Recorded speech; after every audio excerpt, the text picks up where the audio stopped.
Desde quando o Blazor foi lançado, existia uma carência aí de componentes HTML que interagissem melhor com formulários, então elementos de formulário um pouco mais complexos você tinha que implementar componentes customizados, só que a partir das versões previews do .NET 5, vários componentes que são comumente utilizados em formulários foram introduzidos no .NET 5, no Blazor, e um deles é o Radio Button Group. Então se você quer manter, por exemplo, uma lista de radio buttons dentro de um mesmo formulário, você não precisa mais implementar um componente customizado para isso, porque o Blazor já oferece isso nativamente agora. Então, um exemplo do que eu fiz nas outras demos, eu vou criar rapidamente aqui uma aplicação do zero, Blazor WebAssembly. Lembrando que eu já tenho a versão .NET 5 instalada, então para utilizar esse novo Radio Button Group, esse novo componente HTML nativo do Blazor, você precisa ter a versão .NET 5 instalada, que foi lançada em novembro, junto com a versão 16.4 do Visual Studio ou posterior. Então, dei um nome aqui para a aplicação e eu vou escolher fazer toda a implementação aí no componente padrão index.razor, que já vem por padrão aí no template.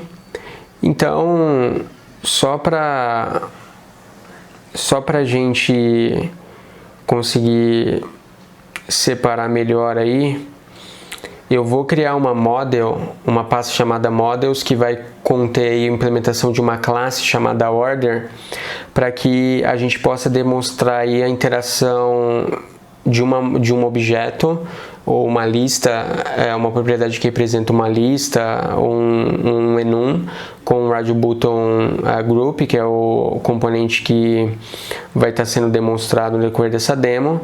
Então, nessa model order, eu vou ter inicialmente dois campos aqui, ID e criação, e eu vou criar um enum aqui, que é a lista do Radio Button Group que a gente vai exibir lá no formulário no componente Blazor.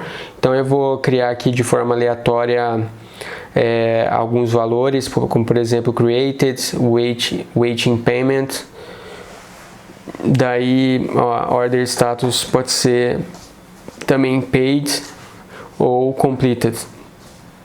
Então eu tenho 4 valores específicos aqui para esse enum, e na model order agora eu vou criar uma propriedade do tipo order status, que vai ter o mesmo nome aqui. Então a gente já tem a nossa model order, que tem 3 campos específicos, e a gente já tem um enum com 4 itens, sendo que são esses 4 itens que a gente vai exibir no Radio Button Group.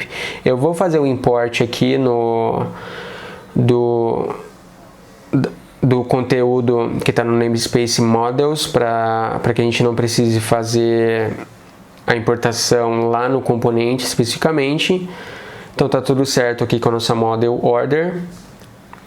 E lá no nosso componente index, vou apagar o conteúdo, e no nosso bloco de código, no nosso bloco code, eu vou criar aqui uma variável do tipo order.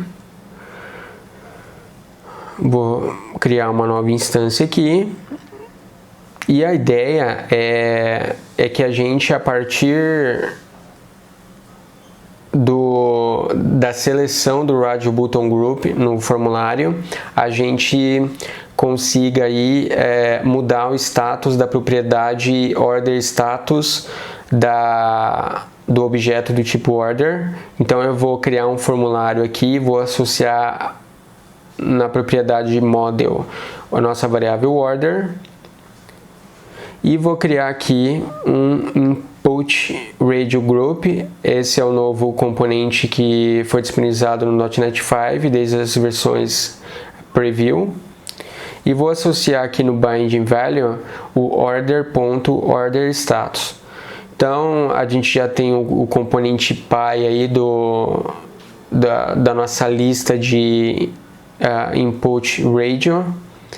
E para que a gente possa popular dinamicamente as opções do Radio Button list, eu vou dar um for each aqui no nosso enum. Então, para cada item do nosso disponível no nosso enum, para cada valor que existe lá, eu vou criar um input radio passando como value o valor selecionado. Então, var status em order, num array de order status, eu vou fazer um cast aqui para enum e vou buscar os valores de todos os itens desse menu, especificando aqui o tipo, que é order status.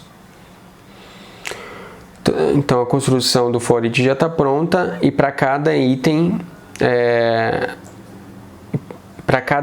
aí do nosso enum, eu vou criar um input radio. Lembrando que o input radio já existia antes. E o value de cada input radio vai ser o status que está sendo iterado no for each. E o label vai ser o próprio status, e eu vou dar um BR aqui para dar um espaço entre eles. Então a gente já tem aqui o nosso formulário associado ao objeto do tipo order, e já tem um input radio group, sendo que ele está sendo populado dinamicamente com múltiplos input radio através da iteração do enum order status. Então já está tudo certinho aqui, só conferindo.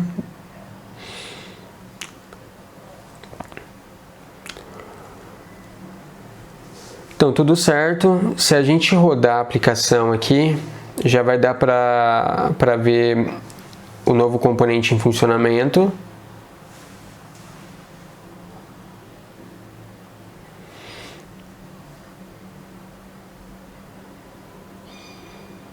Então, carregando a aplicação aqui.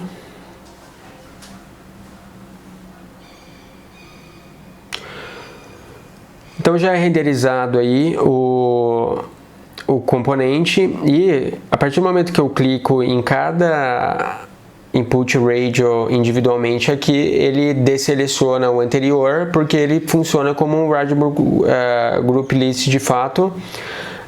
E também existe aí a possibilidade de você carregar de um banco de dados uma lista de valores, também popular essa lista. Para que a gente possa visualizar de forma mais clara a mudança do estado da model, eu vou exibir aqui o valor selecionado.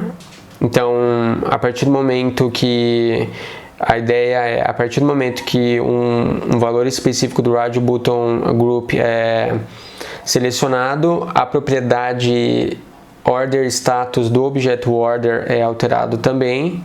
Então, created, waiting payment, paid, completed. Então tá funcionando aí conforme esperado, mas existe algumas restrições para trabalhar com input radio group, como por exemplo a obrigatoriedade de ele ter como componente pai um componente de formulário. Então, se a gente utilizar esse novo componente fora de um formulário, ele vai dar uma mensagem de erro, que é o que está sendo exibido aqui.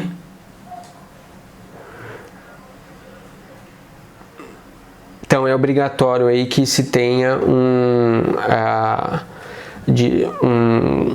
no cascading e na árvore de componentes, o componente edit form precisa ser o componente pai do Radio Button Group para funcionar, e o mesmo acontece com alguns outros componentes aí de formulário do Blazor. Então esse foi mais um vídeo. Se você tiver alguma dúvida, pode deixar aqui nos comentários. Eu vou deixar também aqui na descrição do vídeo um link para as redes sociais, o LinkedIn, Twitter, Facebook. E se você tiver qualquer dúvida, pode entrar em contato comigo também por essas redes. Muito obrigado, até a próxima.